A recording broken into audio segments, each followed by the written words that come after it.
আম্মু, তুমি চলে যাওয়ার পর আমি খুব একা হয়ে গেছি। মা, এই পৃথিবীতে সবচেয়ে নিরাপদ জায়গাটা ছিল তোমার কোলে। আর সেই কোলটা নেই, কিন্তু তোমার জন্য আমার দোয়া এখনো বেঁচে আছে।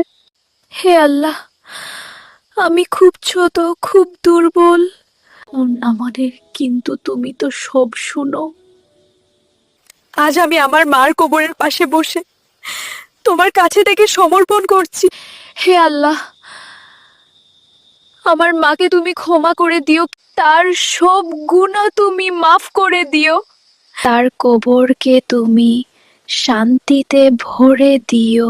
আর তার শেষ ঠিকানা চোখ ভরা জল জান্নাত বানিয়ে দিও। আমার প্রিয় বন্ধুরা, আমার মার জন্য সবাই দোয়া করবেন আর এই চ্যানেলটি সাবস্ক্রাইব করবেন। একটা গ্রামে ছিল একজন মেয়ে যে খুব শান্ত এবং চুপচাপ থাকতো। সে বেশি কথা বলতো না, কিন্তু তার চোখের মধ্যে অনেক না বলা কথা ছিল, অনেক ব্যথা এবং নীরবতা ছিল। গল্প না, এটা একটা মেয়ের বাস্তব জীবন। এই মেয়েটির দুনিয়াতে কেউ ছিল না, বাবা নাই, মা নাই, দুনিয়াতে সে ছিল একদম একা। কোনো আদর ছিল না, কোনো কথা বলার মানুষও ছিল না। শুধু আল্লাহর কাছে সে নিজের ব্যথাগুলো নিয়ে থাকতো। প্রতিটি বিকেল এই জায়গায় বসে সে নিজের চোখের জল লুকাতো।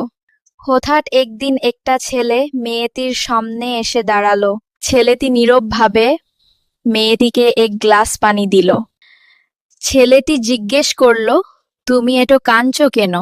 মেয়েটি ছেলেটিকে বলল, এই দুনিয়াতে আমার মা নাই, বাবা নাই, এই দুনিয়াতে আমি একদম একা। এই দুনিয়াতে যার কেউ নাই তার আল্লাহ আছে, আর তুমি যদি চাও আমি তোমাকে বিয়ে করতে চাই। মেয়েটি খুশিতে দাঁড়িয়ে পড়ল, কারণ এই দুনিয়াতে যার কেউ নাই তার আল্লাহ আছে। বন্ধুরা, এই গল্প থেকে আমরা অনেক কিছু শিখি।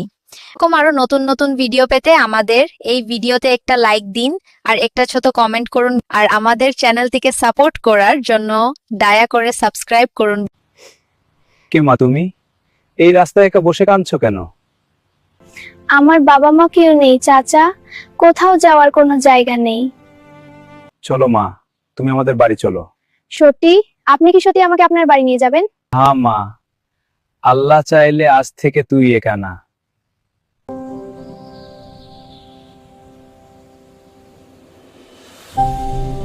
চাচা মেয়েটির হাত ধরে তাকে নিজের বাড়ি নিয়ে গেলেন। বাড়িতে ঢুকতেই চাচি এগিয়ে এলেন, কোনো বিরক্ত নয়, বরং অবাক চোখে মেয়েটির দিকে তাকালেন।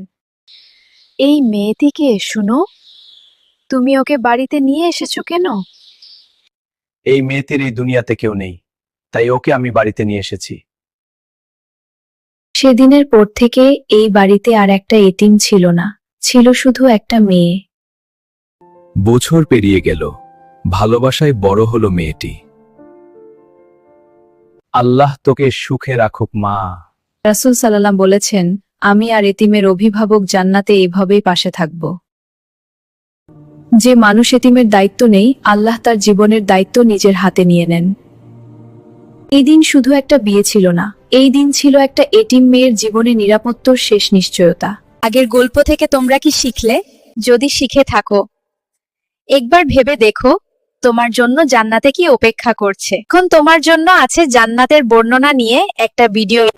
তুমি কি কখনো চিন্তা করেছো জান্নাত কেমন হবে? জান্নাত হবে এমন একটা জায়গা যেখানে কোনো দুঃখ থাকবে না, কোনো কষ্ট থাকবে না।